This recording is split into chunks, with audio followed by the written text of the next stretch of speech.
Hello दोस्तों, स्वागत है आपका हमारे यूट्यूब चैनल में। आज हम लेकर आए हैं पर्यावरण का एक इंग्लिश पार्ट, क्योंकि काफ़ी दिनों से आप लोगों की ये मांग थी कि सर पर्यावरण का इंग्लिश पार्ट लेकर आया जाए। तो हमने कोशिश की और उसका 200 क्वेश्चन लगभग का सीरीज लेकर आए हैं, जिसमें 20-20 क्वेश्चन के 10 पार्ट डालेंगे।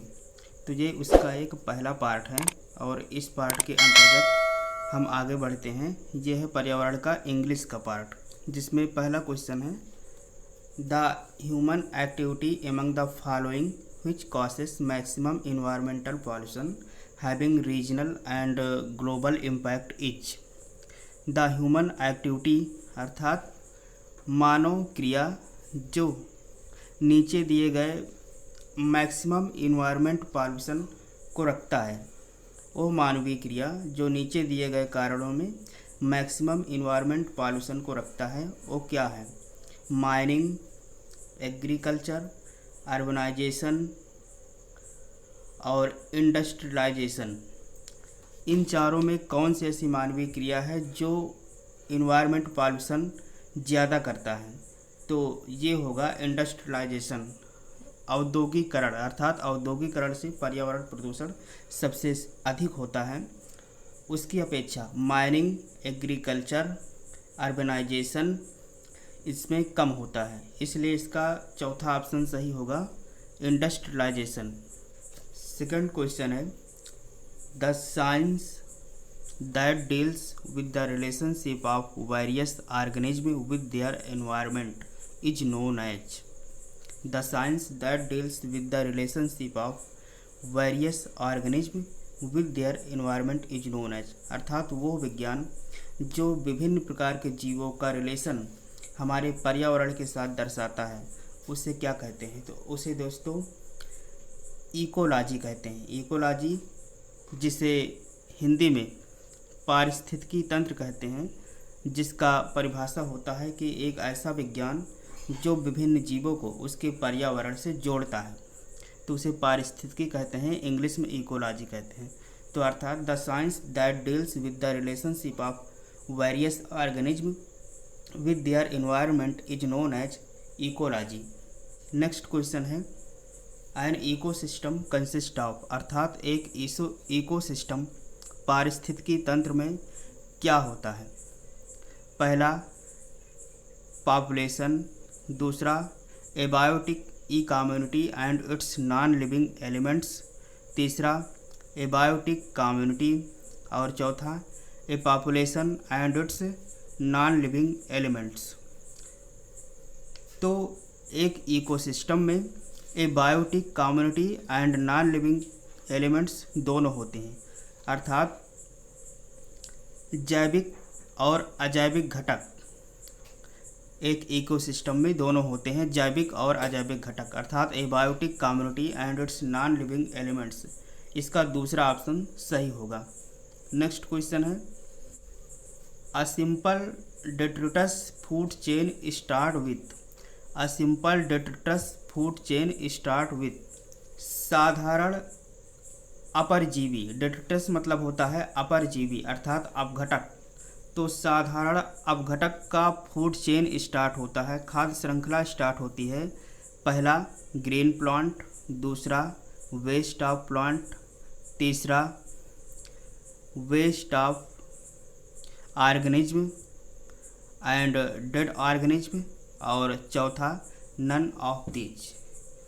तो जो सिंपल डेट्रिटस फूड चेन है अर्थात अपघटक फूड श्रृंखला है, वो स्टार्ट होता है waste of organism and dead organism, क्योंकि अपघटक का मतलब ही होता है जो मरे हुए जीवों को खाता है और उसका अपघटन करता है। तो अर्थात इसका थर्ड ऑप्शन सही होगा, waste of organism and dead organism.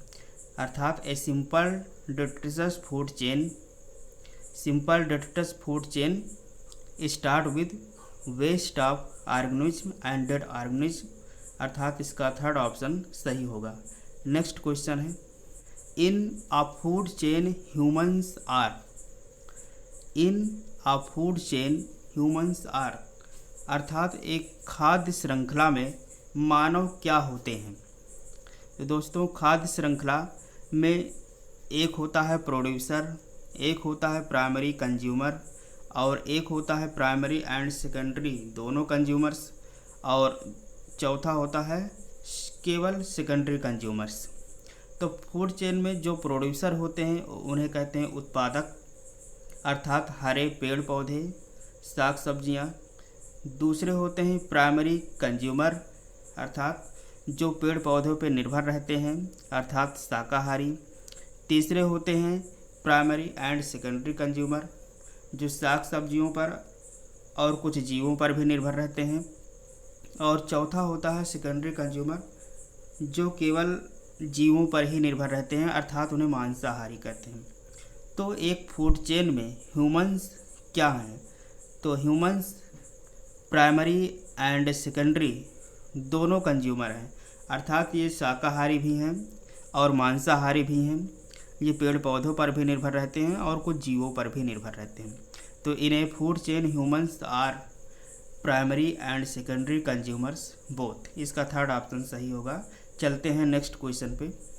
Word environment is derived from, word environment is derived from, जो वर्ड इन्वायरमेंट बना है वो कहाँ से लिया गया है?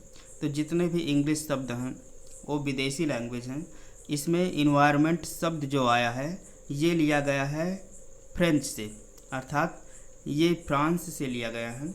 ये एक फ्रेंच शब्द है। इसका दूसरा ऑप्शन सही होगा, फ्रेंच। नेक्स्ट क्वेश्चन है question number 7। Organism who directly feed on producers are called, organism who directly feed on producers are called, वे जीव जो सीधे तौर पे उत्पादक को खाते हैं, अर्थात पेड़ पौधों पर निर्भर रहते हैं, साग सब्जियों पर निर्भर रहते हैं, उन्हें क्या कहते हैं? पहला कार्निवोरस, दूसरा ओमनिवोरस, तीसरा हर्बीवोरस और चौथा डिकम्पोजर्स। तो इसमें फर्स्ट है कार्निवोरस, जिसे हम कहते हैं मांसाहारी। दूसरा है ओमनिवोरस, जिसे हम कहते हैं सर्वाहारी। तीसरा हर्बीवोरस, जिसे हम कहते हैं शाकाहारी। और चौथा डिकम्पोजर्स, जिसे हम कहते हैं अपघटक। तो जो सीधे तौर से केवल साग सब्जियों पर निर्भर रहते हैं वे होते हैं शाकाहारी, और इसका थर्ड ऑप्शन हर्बीवोरस सही है। हर्बीवोरस दैट इज शाकाहारी, इसका थर्ड ऑप्शन सही है। चलते हैं नेक्स्ट क्वेश्चन पे। Largest reservoir is exist in, largest reservoir is exist in, अर्थात सबसे बड़ा स्रोत क्या होता है? पहला एटमॉस्फेयर दैट इज वायुमंडल, दूसरा स्ट्रेटोस्फेयर दैट इज समताप मंडल, तीसरा हाइड्रोस्फीयर दैट इज जलमंडल, और चौथा लिथोस्फीयर जिसे स्थल मंडल कहते हैं। पहला एटमॉस्फेयर, वायुमंडल, स्ट्रेटोस्फीयर, समताप मंडल, हाइड्रोस्फीयर, जलमंडल, लिथोस्फीयर, स्थल मंडल। तो इन चारों में लार्जेस्ट रिजर्वायर किस में एग्जिस्ट होता है? तो जो लार्जेस्ट रिजर्वायर एग्जिस्ट करता है वो है फर्स्ट एटमॉस्फेयर, पहला है एटमॉस्फेयर, अर्थात इसका फर्स्ट ऑप्शन सही होगा। Next question, question number 9। World environment day is celebrated on, विश्व पर्यावरण दिवस मनाया जाता है। तो पूरे विश्व में विश्व पर्यावरण दिवस 5 जून को मनाया जाता है। इसका थर्ड ऑप्शन सही है। लगभग इसमें 100 देश शामिल हो चुके हैं वर्ल्ड इन्वायरमेंट डे, और इसी डेट को 5 जून को मनाते हैं। 2021 का वर्ल्ड इन्वायरमेंट डे का जो थीम था वो ये था इकोसिस्टम रेस्टोरेशन, इकोसिस्टम रेस्टोरेशन, अर्थात हमारा जो पारिस्थितिकी तंत्र है इसे डैमेज होने से बचाना है और इसकी रक्षा करना है। ये 2021 का वर्ल्ड इन्वायरमेंट डे का थीम था। इसमें लगभग 100 देश शामिल होते हैं। नेक्स्ट क्वेश्चन है question number 10। Earth day is celebrated on. पृथ्वी दिवस मनाया जाता है। तो पूरे विश्व में पृथ्वी दिवस कब मनाया जाता है? पहला ऑप्शन है अक्टूबर 26, सेकंड दिसंबर 23, थर्ड जून 5 और फोर्थ है अप्रैल 22। तो अर्थ डे सेलिब्रेट किया जाता है पूरे विश्व में अप्रैल 22 अर्थात 22 अप्रैल को अर्थ डे मनाया जाता है। 2021 का अर्थ डे मनाने का जो थीम था वो था restore of our earth. Restore of our earth अर्थात अपनी पृथ्वी को भी पर्यावरण प्रदूषण से बचाना है, क्षरण होने से बचाना है और अर्थ को रिस्टोर करना है। नेक्स्ट क्वेश्चन है question number 11। The term ecosystem was first proposed by. The term ecosystem was first proposed by. जो ये इकोसिस्टम टर्म है सबसे पहले किसके द्वारा दिया गया? फर्स्ट एजी Tansley, second कॉस्टेंजा, third Tyler Miller और फोर है जैकोब वैन वर्कुल। तो जो टर्म इकोसिस्टम फर्स्टली प्रपोज्ड किया गया वो किया गया है एजी टॉन्सले के द्वारा। एजी टॉन्सले के द्वारा अर्थात इसका फर्स्ट ऑप्शन सही है, एजी टॉन्सले। बढ़ते हैं नेक्स्ट क्वेश्चन पे। हमारा अगला क्वेश्चन क्वेश्चन नंबर 12 है। The two major component of ecosystem are. Ecosystem के दो बड़े कंपोनेंट क्या हैं ये हमें देखना है। इकोसिस्टम के दो बड़े कंपोनेंट हैं। तो पहला ऑप्शन है साइक्लिक एंड बायोलॉजिक, दूसरा है अबायोटिक एंड बायोटिक, तीसरा है एडियाबैटिक एंड आइसोट्रोपिक और चौथा है इकोलॉजिक एंड क्लाइमेटोलॉजिक। अब इसमें हमें पहचानना है कि इकोसिस्टम के टू मेजर कंपोनेंट क्या हो सकते हैं। तो इससे पहले क्वेश्चन में भी हमने बताया था कि टू मेजर कंपोनेंट इकोसिस्टम के होते हैं जैविक एवं अजैविक घटक अर्थात एबायोटिक एंड बायोटिक। तो इसका सेकंड ऑप्शन सही होगा, एबायोटिक एंड बायोटिक अर्थात जैविक एवं अजैविक घटक इकोसिस्टम के दो बड़े कंपोनेंट होते हैं। बढ़ते हैं नेक्स्ट क्वेश्चन पर। Question number 13। N animal that feeds upon another animal अर्थात एक पशु जो दूसरे पशु को खाता है। एक पशु जो दूसरे पशु को अपना भोजन बनाता है, उस पर निर्भर रहता है, उसे क्या कहते हैं? First producer, second consumer, third decomposer और फोर प्रीडेटर। तो animal that feeds upon another animal उसे हम कहेंगे कंज्यूमर अर्थात an animal that feeds upon another animal is called as consumer. इसका सेकंड ऑप्शन सही है। बढ़ते हैं नेक्स्ट क्वेश्चन पर। Question number 14। Which part of plants contain nitrogen fixing bacteria. Plant का कौन सा पार्ट नाइट्रोजन फिक्सिंग बैक्टीरिया रखता है? तो हम आपको बता दें कि जो दलहन फसलें होती हैं उनकी जड़ों में नाइट्रोजन बैक्टीरिया पाए जाते हैं जो कि वातावरण से नाइट्रोजन को खींच करके जड़ों में कलेक्ट करते हैं और वही अगली फसल के लिए फ़ायदेमंद होते हैं। तो which part of plant contain nitrogen fixing bacteria? All of these. Second option है लीव्स, थर्ड ऑप्शन है स्टेम्स, फोर्थ ऑप्शन है रूट्स। तो इसका चौथा ऑप्शन सही होगा। जो नाइट्रोजन बैक्टीरिया होते हैं और रूट्स में होते हैं, पौधों की जड़ों में होते हैं। नेक्स्ट क्वेश्चन है question number 15। Green revolution that is हरित क्रांति। हरित क्रांति का मतलब है first crop variety improvement, second judicious use of fertiliser, third all of these, और फोर्थ एक्सपेंशन ऑफ इरिगेशन। तो हरित क्रांति का जो मतलब है वो ये है क्रॉप वैरायटी इम्प्रूवमेंट, अर्थात फसल की वैरायटी में सुधार करना। दूसरा जुडिशियस यूज ऑफ फर्टिलाइजर्स, अर्थात फर्टिलाइजर का उचित मात्रा में उपयोग। और इसका फोर्थ पार्ट है expansion of irrigation that is सिंचाई को बढ़ावा देना। तो ये तीनों हरित क्रांति के परिणाम हैं, इसलिए इसका थर्ड ऑप्शन सही होगा, ऑल ऑफ दीज। बढ़ते हैं नेक्स्ट क्वेश्चन पर।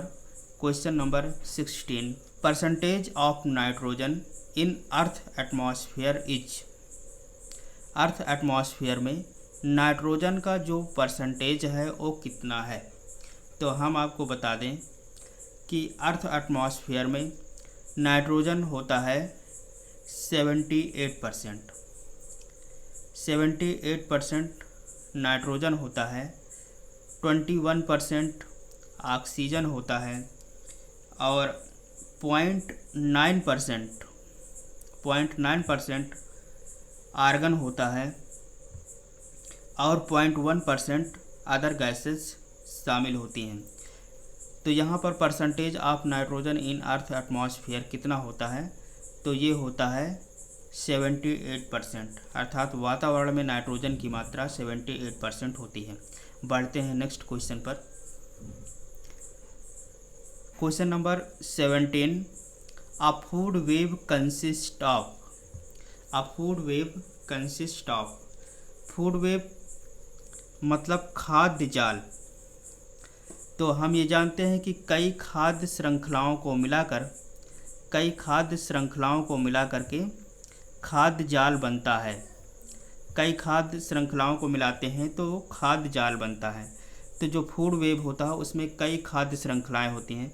इसमें पहला ऑप्शन है अ portion of food chain, second interlocking of food chain, third a set of similar consumers, and four है प्रोड्यूसर्स, कंज्यूमर्स एंड डिकम्पोजर्स। तो फूड वेब में कई फूड चेन का इंटरलॉकिंग होता है, अर्थात इसका सेकंड ऑप्शन सही होगा, interlocking of food chain. A food web consist of interlocking of food chain. बढ़ते हैं नेक्स्ट क्वेश्चन पर। Question number 18। The government of India adopted the National Housing and Habitat Policy in। The government of India adopted the National Housing and Habitat Policy in। तो ये लागू हुआ था, इसमें first option है 1998, 1997, 1996 एंड 1995। ये act लागू हुआ था 1998 में, अर्थात इसका फर्स्ट ऑप्शन सही होगा। इसका मतलब है राष्ट्रीय शहरी आवास एवं पर्यावास नीति, और इस नीति को गवर्नमेंट ने लागू किया था 1998 में। बढ़ते हैं नेक्स्ट क्वेश्चन पर। अगला क्वेश्चन है question number 19। Which atmospheric layer is closest to the earth surface. Earth surface में कई एटमॉस्फेरिक लेयर हैं, जैसे thermosphere, troposphere, mesosphere, stratosphere. The atmospheric layer is closest to the earth surface, ये है troposphere, अर्थात क्षोभ मंडल जिसे हिंदी में कहते हैं, ये पृथ्वी के सबसे नज़दीक है। क्षोभ मंडल पृथ्वी के सबसे नज़दीक है, अर्थ सरफेस के सबसे क्लोजेट है, अर्थात इसका थर्ड ऑप्शन सही है। बढ़ते हैं नेक्स्ट क्वेश्चन पर। Question number 20, earth's body temperature is approximately equal to. Earth body temperature is approximately equal to. तो अर्थ का बॉडी टेम्परेचर जो होता है वो लगभग इक्वल होता है। First option 26.4 degree Celsius, second option 16.4 degree Celsius, third option 36.4 degree Celsius and fourth option 46.4 degree Celsius. तो जो अर्थ बॉडी टेम्परेचर होता है और अप्रॉक्सीमेटली इक्वल होता है 16.4 डिग्री सेल्सियस, अर्थात इसका सेकंड ऑप्शन सही होगा 16.4 डिग्री सेल्सियस। ये रहा हमारा इंग्लिश पर्यावरण का फर्स्ट पार्ट। यदि ये वीडियो आपको अच्छा लगा हो तो प्लीज़ शेयर, सब्सक्राइब एवं लाइक करें। Thank you.